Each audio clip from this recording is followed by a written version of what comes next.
ਸਾਰਿਆਂ ਨੂੰ ਜੈ ਸ਼ੰਕਰ ਜੈ ਮਹਾदेव। ਤੇ ਅੱਜ ਮੈਂ ਫੇਰ ਦੋਸਤੋ ਤੁਹਾਡਾ ਸਾਰਿਆਂ ਦਾ ਸਵਾਗਤ ਕਰਦਾ ਆਪਣੇ ਚੈਨਲ ਰਾਏਪੁਰ ਤੇ ਅੱਜ ਮੈਂ ਤੁਹਾਨੂੰ ਥੋੜੇ ਪਿੱਛੇ ਸ਼ੋਟ ਦਿਖਾਏ ਨੇ ਕਿ ਅੱਜ ਅਸੀਂ ਕਿਹੜੇ ਸਥਾਨ ਤੇ ਪਹੁੰਚੇ ਹੋਏ ਹਾਂ। ਅੱਜ ਅਸੀਂ ਪਹੁੰਚੇ ਹੋਏ ਹਾਂ ਅਚਲੇਸ਼ਵਰ ਧਾਮ ਬਟਾਲਾ ਵਿਖੇ ਤੇ ਅੱਜ ਤੁਹਾਨੂੰ ਸਾਰਿਆਂ ਨੂੰ ਇਸ ਧਾਮ ਦੀ ਹਿਸਟਰੀ ਦੱਸਾਂਗੇ ਤੇ ਇਸ ਧਾਮ ਦੇ ਦਰਸ਼ਨ ਕਰਾਵਾਂਗੇ ਤੇ ਬਲੌਗ ਦੇ ਵਿੱਚ ਬਨੇ ਰਹੋ ਤਾਂ ਕਿ ਤੁਸੀਂ ਵੀ ਇੰਜੋਏ ਕਰ ਸਕੋ ਤੇ ਅਸੀਂ ਵੀ ਇੰਜੋਏ ਕਰਵਾ ਸਕੀਏ। ਚਲੋ ਜੀ ਅੱਜ ਦਾ ਬਲੌਗ ਸਟਾਰਟ ਕਰਦੇ ਹਾਂ। ਤੇ ਸਭ ਤੋਂ ਪਹਿਲਾਂ ਜਿਹੜੀ ਮੰਦਿਰ ਦੇ ਵਿੱਚ ਮੱਥਾ ਟੇਕਣ ਦੀ ਵਿਧੀ ਹੈ, ਅਸੀਂ ਉਸ ਵਿਧੀ ਪੂਰਵਕ ਮੰਦਿਰ ਦੇ ਵਿੱਚ ਮੱਥਾ ਟੇਕਾਂਗੇ।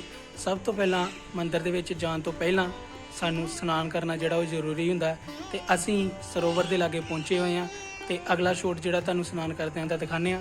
ਇਸ਼ਨਾਨ ਕਰਨ ਤੋਂ ਬਾਅਦ ਫਿਰ ਅਸੀਂ ਤੁਹਾਨੂੰ ਡਾਇਰੈਕਟ ਲੈ ਕੇ ਚੱਲਦੇ ਹਾਂ ਮੰਦਿਰ ਦੇ ਅੰਦਰ ਤੇ ਤੁਹਾਨੂੰ ਦਰਸ਼ਨ ਕਰਾਉਂਦੇ ਹਾਂ ਜੀ।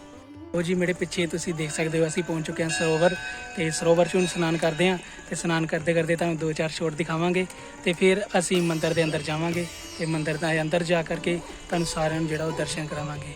ਤਾਂ ਵਲੌਗ ਦੇ ਵਿੱਚ ਬਣੇ ਰਹੋ ਕਿਉਂਕਿ ਵਲੌਗ ਦਾ ਜਿਹੜਾ ਬਹੁਤ ਹੀ ਜ਼ਿਆਦਾ ਅੱਜ ਇੰਟਰਸਟਿੰਗ ਟਾਈਮ ਹੋਣ ਵਾਲਾ, ਕਿਉਂਕਿ ਮੈਂ 2 ਮਹੀਨੇ ਬਾਅਦ ਤੁਹਾਨੂੰ ਵਲੌਗ ਦੇ ਰਿਹਾ ਤੇ ਸਭ ਤੋਂ ਪਹਿਲਾਂ ਮੈਂ ਤੁਹਾਡੇ ਸਾਰਿਆਂ ਕੋਲ ਜਿਹੜਾ ਉਹ ਮਾਫੀ ਚਾਹਾਂਗਾ ਕਿ ਹੁਣ ਤੋਂ ਤੁਹਾਨੂੰ ਹਰ ਹਫਤੇ ਦੇ ਵਿੱਚ ਮੰਗਲਵਾਰ ਨੂੰ ਇੱਕ ਵਲੌਗ ਦੇਖਣ ਦੇ ਲਈ ਮਿਲੇਗਾ ਤੇ ਸਾਰੇ ਜਣੇ ਚੈਨਲ ਨੂੰ ਸਬਸਕ੍ਰਾਈਬ ਕਰ ਲਿਓ ਤਾਂ ਕਿ ਤੁਸੀਂ ਮੇਰੇ ਵਲੌਗ ਇਸੇ ਤਰ੍ਹਾਂ ਨਾਲ ਇੰਜੋਏ ਕਰ ਸਕੋ।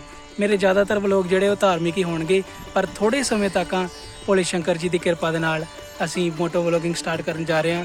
ਜੇ ਤੁਹਾਡਾ ਸਾਰਿਆਂ ਦਾ ਪਿਆਰ ਬਣਿਆ ਰਿਹਾ ਤੇ ਅਸੀਂ ਮੋਟੋ ਵਲੌਗਿੰਗ ਵੀ ਜ਼ਰੂਰ ਸਟਾਰਟ ਕਰਾਂਗੇ। ਤਾਂ ਚਲੋ ਦੋਸਤੋ, ਸਭ ਤੋਂ ਪਹਿਲਾਂ ਅਸੀਂ ਇਸ਼ਨਾਨ ਕਰਦੇ ਹਾਂ, ਫਿਰ ਚੱਲਦੇ ਹਾਂ ਮੰਦਿਰ ਦੇ ਅੰਦਰ।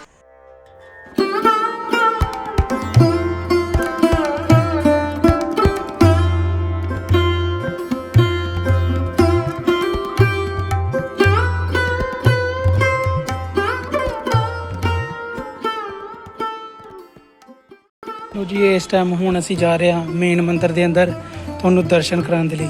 ਤੇ ਸਭ ਤੋਂ ਪਹਿਲਾਂ ਅਸੀਂ ਇਹ ਜਿਹੜੀ ਹੈ ਜਗ੍ਹਾ ਪਾਰ ਕਰਨੀ ਹੁੰਦੀ, ਇਸ ਤੋਂ ਬਾਅਦ ਸਾਡੀ ਐਂਟਰੀ ਹੁੰਦੀ ਮੇਨ ਮੰਦਿਰ ਦੇ ਅੰਦਰ।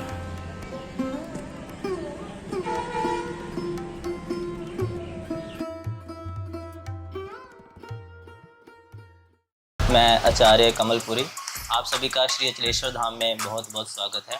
आप ये जो दोनों स्वरूप देख रहे हैं आगे वाले, ये भगवान कार्तिकेय के जो स्वरूप है वो वाला भोले बाबा जी का स्वरूप है। ये दोनों पिंडियाँ स्वयं भू हैं, स्वयं से प्रकट हुई हैं, किसी के द्वारा भी स्थापित नहीं की गई हैं। इनके पीछे शालिग्राम जी का स्वरूप है, वो हमारे बुजुर्गों की तरफ से स्थापित किया गया था। यहाँ पे भगवान कार्तिकेय महाराज रुष्ट होकर आए थे, वो वाली सारी हम लोग जो कथा है वो बताएंगे अभी। सतयुग में भगवान भोले शंकर जी के एक भक्त हुए थे, तारकासुर नाम था उनका। उन्होंने भगवान भोले शंकर की बहुत ज़्यादा तपस्या की। भगवान भोले शंकर जी प्रसन्न हो गए, उनसे वरदान मांगा। तो भगवान भोले शंकर जी को तारकासुर ने कहा कि मुझे प्रभु आप अमर होने का वर दे दीजिए। भगवान भोले शंकर ने कहा जो भी इस पृथ्वी पर जन्म ले चुका है उसकी मृत्यु निश्चित है, इसलिए अमर होने का वर नहीं दिया जा सकता, आप कुछ और अन्य वर मांग लीजिए। तो तारकासुर बहुत सूझवान था, तो उसने बहुत सोच विचार के बोला कि मुझे ऐसा वर दीजिए जो मुझे 5 मुख तक कोई भी व्यक्ति नहीं मार सके, जो भी मारे उसके कम से कम 6 मुख होने चाहिए। तो भगवान भोले शंकर ने कहा ठीक है ऐसे ही होगा। भगवान भोले शंकर के भी स्वयं 5 मुखी थे, उस समय उसको मारने वाला कोई था ही नहीं। तो भगवान विष्णु ने युक्ति बताई कि अगर भगवान भोले शंकर जी की शादी राजा हिमाचल की लड़की गौरा के साथ हो जाए तो इनका जो पहला पुत्र पैदा होगा वो 6 मुख वाला होगा, वही इसका वध कर सकता है। जिस दिन शादी का दिन आया, भगवान भोले शंकर बाल रूप में अकेले ही चल पड़े शादी के लिए। शादी वहाँ पहुँचे, माता गौरा से माला ली और अपने गले में डाली और उनके गले में माला डाल के नाचने लगे। सभी देवी देवताओं को लगा कहीं ये तारकासुर ना हो, इसलिए उन्होंने अपने अपने अस्त्र शस्त्र उठा लिए मारने के लिए। भगवान भोले शंकर बच्चे के रूप में वैसे ही वहाँ से भाग पड़े। भागते भागते उनको संध्या हो गई और एक जंगल में जा छिपे। सभी देवी देवता उनके पीछे भाग रहे थे। भागते भागते जब उनको संध्या हो गई तो उन्होंने अपनी जो देह थी वो शिला रूप में परिवर्तित कर दी। वो वाली शिला जो यही वाली है, भगवान भोले शंकर का ये जो स्वरूप है वही वाला है। तो देवी देवताओं को एहसास हो गया कि भगवान अपनी देह को शिला में परिवर्तन करने वाले केवल भगवान भोले शंकर ही हैं। तो उनको अपनी गलती का एहसास हो गया। उन्होंने यहाँ पे सरोवर खोदा, ये जो आपने सरोवर पीछे देखा अभी, वो देवी देवताओं द्वारा खोदा गया सरोवर है। यहाँ पे गंगा मैया प्रकट हुई, उन्होंने गंगा मैया को याद किया, उनकी स्तुति की। सभी देवी देवताओं ने स्नान किया, भगवान भोले शंकर से प्रार्थना की। भगवान भोले शंकर ने दोबारा यहाँ से उनको देवी देवताओं को प्रसन्न होकर वरदान दिया और यहाँ से दोबारा उनकी शादी की जो बारात थी वो चली। उनके बाद उनकी शादी हुई, उनके पुत्र पैदा हुए कार्तिकेय महाराज। तो उन्होंने 6 दिन के थे जब तारकासुर का वध कर दिया। तो जी तुसी देख सकते हो कि असी हुण पहुँच चुके हैं पिछे मंदिर के अंदर। सब तो पहला असी एंट्री करांगे भोले शंकर। तो ये है जी ਮੇਨ ਮੰਦਿਰ ਪਿੱਛੇ ਅਸੀਂ ਤੁਹਾਨੂੰ ਦਿਖਾਤਾ ਤੇ ਇਹ ਉਹ ਮੰਦਿਰ ਹੈ ਜਿਹੜਾ ਸਰੋਵਰ ਦੇ ਵਿੱਚ ਸਥਿਤ ਹੈ, ਜਿਹਦੇ ਤੁਸੀਂ ਸਭ ਤੋਂ ਪਹਿਲਾਂ ਡਰੋਨ ਸ਼ਾਟ ਦੇਖੇ ਸੀ। ਤੇ ਅਸੀਂ ਉਸ ਮੰਦਿਰ ਦੇ ਅੰਦਰ ਐਂਟਰੀ ਕਰ ਰਹੇ ਹਾਂ ਤੇ ਅੰਦਰ ਜਾ ਕੇ ਤੁਹਾਨੂੰ ਸ਼ਿਵ ਸ਼ੰਕਰ ਜੀ ਦੇ ਦਰਸ਼ਨ ਕਰਾਉਂਦੇ ਹਾਂ।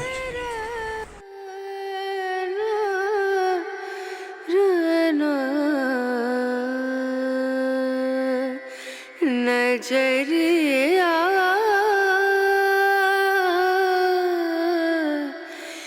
लागे नहीं कहीं ओ नजरिया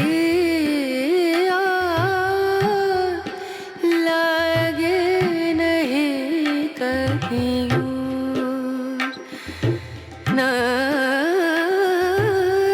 नजरिया नजरिया लागे नहीं कहीं।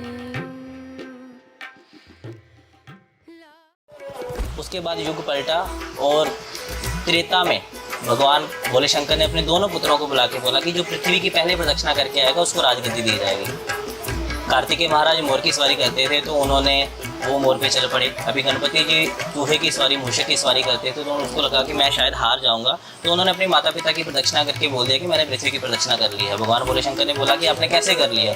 तो उन्होंने कहा कि आपने ही सृष्टि की रचना की है, आपकी प्रदक्षिणा कर ली और पृथ्वी की प्रदक्षिणा कर ली, एक ही समान है। भगवान भोले शंकर इस बात से खुश हो गए और उनको वहाँ पर राजगद्दी दे दी। कार्तिकेय महाराज तभी यहाँ पहुँचे थे कि नारद जी ने आके बता दिया कि जो राजगद्दी है वो तो उधर गणपति जी को मिल चुकी है। कार्तिक भगवान रुष्ट हो गए, बोले कि मेरे साथ धोखा हुआ है। जो प्रतिस्पर्धा थी वो तो ये थी कि जो पृथ्वी की पहले प्रदक्षिणा करके आएगा उसको राजगद्दी दी गई। तो उन्होंने कार्तिक महाराज ने बोल दिया कि आप कैलाश में मेरा संदेश दे दो कि मैं अब कैलाश वापस नहीं आऊँगा। भगवान भोले शंकर जी 33 कोटि देवी देवताओं को साथ लेके जहाँ पधारे कार्तिकेय महाराज को मनाने के लिए, लेकिन कार्तिक भगवान ने जाने से मना कर दिया। बोले मैं यहीं पे अचल में ही अचल होकर रहूँगा। तो भगवान भोले शंकर जी ने कहा कि दिवाली के 8 दिन बाद यहाँ पे एक 9वीं 10वीं का मेला लगेगा इस स्थान पर, जिसमें आप किसी को मिलने नहीं जाओगे, सभी देवी देवता आपसे मिलने के लिए यहाँ पे आया करेंगे। उस दिन के बाद यहाँ पे दिवाली के बाद 8 दिन बाद 9वीं 10वीं का एक मेला लगता है, जिसमें भगवान कार्तिकेय को मिलने के लिए सभी देवी देवता यहाँ पर पधारते हैं। और उस दिन के बाद यहाँ पे अच्चल का नाम अचलेश्वर कर दिया गया। भगवान भोले शंकर ने अधिकार जो है कार्तिकेय महाराज जी को दे दिया। आपने देखा भगवान कार्तिकेय का जो स्वरूप है वो भगवान भोले शंकर जी से बड़ा है, क्योंकि इनकी प्रधानता है यहाँ पे, और इनकी प्रधानता होने के कारण इस जगह का नाम अचलेश्वर है। भगवान कार्तिकेय को अचलेश्वर से नाम से भी जाना जाता है। जय शंकर जय भारत।